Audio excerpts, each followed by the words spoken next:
Hey guys, welcome to Nerdarchy. For Nerds by Nerds. I'm Ted, and today I'm hanging out with Nathan Nerdarchy. Nerdarchy's Ryan. Nerdarchy's Dave. And today we ask the question, what do you do when you're a stranger in a strange land?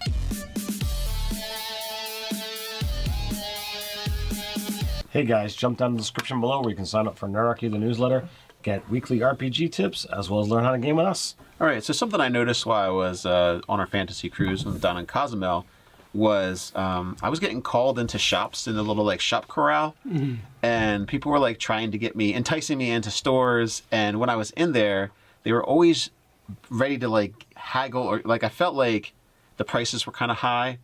And I guess that's by design, so that people that have the money and don't care will just spend it. Oh, whatever, that's the price, sure, whatever. And I'm I don't got that on me. And they're also giving... They're sizing people up. I don't know how you're getting the prices where you're at. Way too high. But we're getting, I would get the prices in pesos, too. Or 4 million pesos. It's a steal. Which is $3.50. Yeah. Well, I experienced it. Not only were they, calling you out, recognizing something about you, something you're wearing, and saying that, but they would have no problem coming up and actually physically putting their hand on you to guide you to where they want. It's come, and culturally it's very different, and kind of reflect how you could do this in your games, because obviously right away they knew we just came off a ship. Yes. They knew fresh off the boat. They knew we were tourists, right? They knew we looked kind of different than maybe a little paler. Stood out a little bit. Yeah. So, and you're absolutely right. It's I was wearing a Metallica shirt, and I kept going, Metallica, hey, Metallica, Master of Puppets. And clearly, they also have a little bit of advantage on you because they speak multiple languages. Mm-hmm. And the way they interact with you is how you're not used to it. In this country, you don't go up to people and just touch them.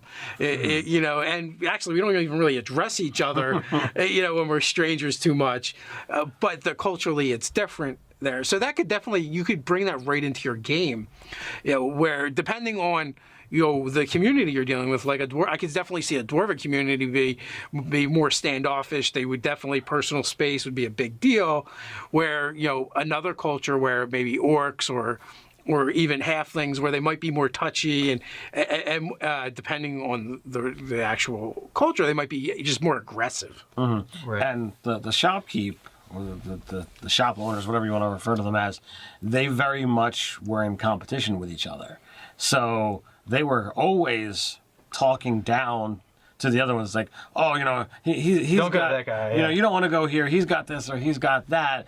I give you a good deal, and if there's anything that you show the slightest bit interest in, they're all right, they're right on you. Oh, do you want this? Do you want that? Oh, what can I help you find? Yeah, they're ready to show you a dozen of the things around similar to the thing that you're kind of looking at. Yeah. Well, the funny thing you should mention that is when I went and got the ferry ride, there's a bunch of booths for ferries, right?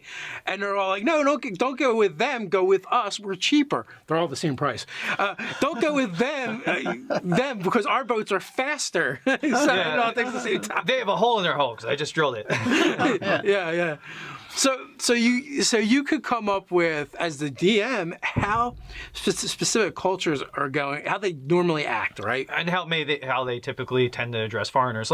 I imagine if I went to Germany, there would not nearly be that sort of people out in their stalls and swaying you in, because Germans are known to be kind of clinical and very organized and reserved. The price no is sense of humor. The price is the price and that sort of thing. Whereas you go to a Latin culture and it's more the price is a suggestion. Let's kind of do a deal and come up with what we can come up with. We do have places that are more ethnic in the States, and you will get a little bit of that. Mm-hmm. But even our father would shop in Chinatown and places like that, and we go in there, and he's he would embarrass us because he would always haggle, and he's you gotta haggle. They won't respect you if you don't.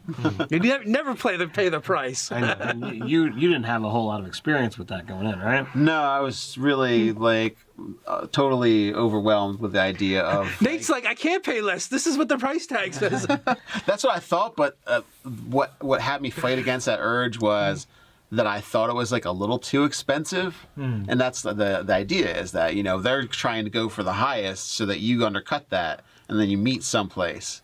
So I undercut them pretty hard because I'm inexperienced with haggling. But thankfully, no one kicked me out of their shop or anything. They were very nice about getting undercut pretty hard. I have a little experience with haggling, and From a previous life? yes, no, flea markets and that kind of stuff. Which I guess would be the closest like American version of that. Yeah. And it's like, all right, when you're shopping and you see, oh, here's something that I have interest in, all right, I can't look at a price tag and see because I don't know the conversion rate from pesos to US dollars. So I'm like, well, how much is this? And they give me a price. And if I don't feel that's worth what I want to pay, then I say, okay, well, what about this? And that's where the negotiations, tend to start. And there's a lot of times that, whether it be, in Cozumel or at a yard sale, it's like, all right, I'm just going to walk away.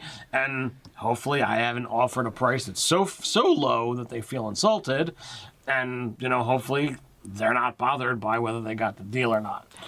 And as Colby Callistinson said from Last Laurentian, when diplomacy and tact fail, there is always violence. So they could always draw steel. So the question is, you were kind of inspired by this Cozumel, Mexico experience, but how does it affect us in our games when we're playing, and how is it going to affect our games going forward? So I would recommend for the DMs out there, you should have like this first time experience when you go to new places for your players in mind. You wouldn't want to do it every time because it could be a pain in the ass after a while, but like to give them the kind of experience that they would that is what they go through every time, just because that's the way the culture is, or because, oh, well, clearly you're dressed like an adventurer, so they treat you differently. So you could come up with those for your elven kingdom or your halfling kingdom. Well, all right, halflings don't really have kingdoms. Everybody knows that. They could. Of course we do, sir. Everyone knows that. Yeah. Your dwarven kingdom, different human civilizations and kingdoms and stuff like that. But you could kind of come up with a little bit so that it kind of gives like the flavor of the world.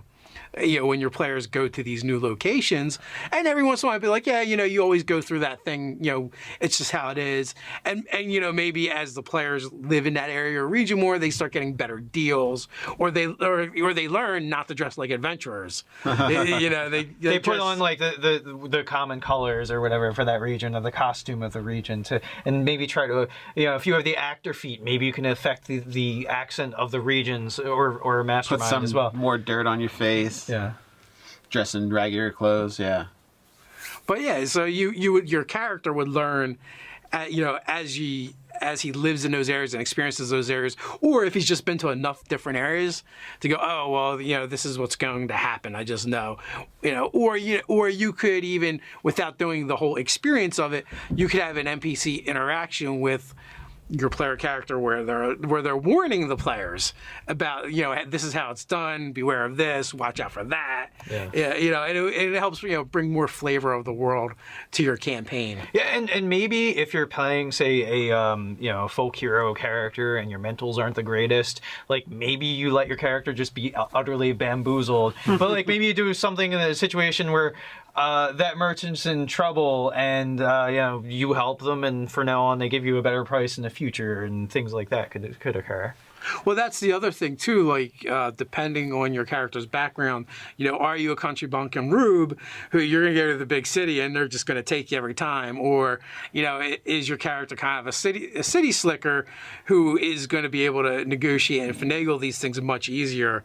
So like the DM might take that into account as well. You could think of a noble character if like either they're just used to having money and just spending outrageous sums on things, or they became noble because they're really thrifty with money and really tight about it. So you could go the opposite extremes as far as that goes as well. Well, and the other end too could be like the more sophisticated characters going to more of a backwater area where where things just aren't done that way, right? Everything's slowed down.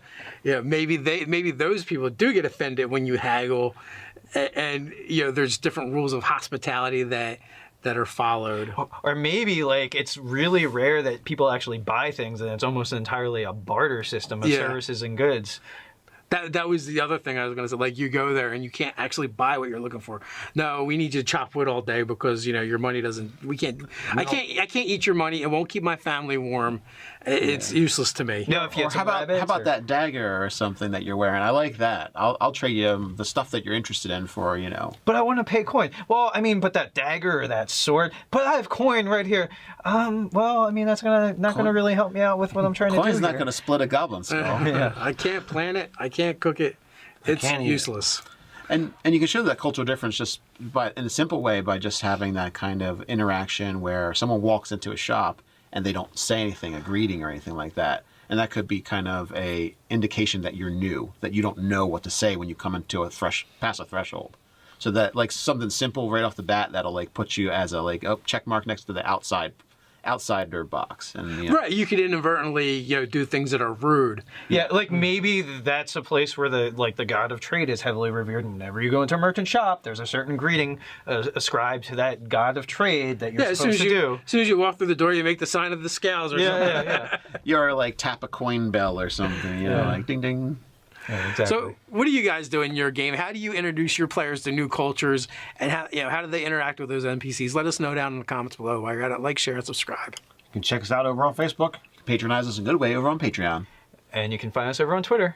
So until next time, Stay nerdy.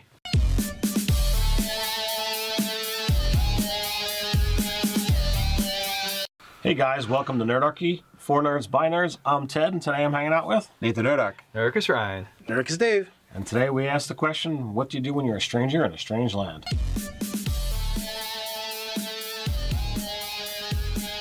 Hey guys, jump down in the description below where you can sign up for Nerdarchy, the newsletter, get weekly RPG tips, as well as learn how to game with us. All right, so something I noticed while I was on our fantasy cruise down in Cozumel was Come, and Culturally, it's very different, and kind of reflect how you could do this in your games, because obviously right away they knew we just came off a ship. Yes. They knew Fresh off the boat. They knew we were tourists, right?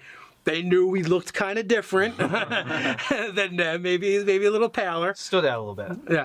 So, and you're absolutely right. It's like I was wearing a Metallica shirt and I kept going, Metallica, hey, Metallica, Master of Puppets.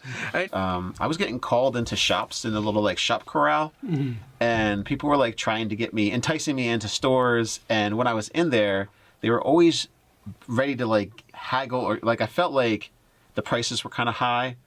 And I guess that's by design, so that people that have the money and don't care will just spend it. Oh, whatever, that's the price, sure, whatever. But I'm I don't got that on me. And they're also giving... They're sizing people up. I don't know how you're getting and clearly, they also have a little bit of advantage on you because they speak multiple languages. Mm-hmm. And the way they interact with you is how you're not used to it. Like in this country, you don't go up to people and just touch them. And actually, we don't even really address each other, when we're strangers too much. But culturally, it's different there. So that you could bring that right into your game, where depending on the community your places where you're at, way too high. But we're getting I would get the prices in pesos too, or 4 million pesos. It's a steal. Which is $3.50. Yeah. well, I experienced it. Not only were they, calling you out, recognizing something about you, something you're wearing, and saying that, but they would have no problem coming up and actually physically putting their hand on you to guide you to where they want. It's come.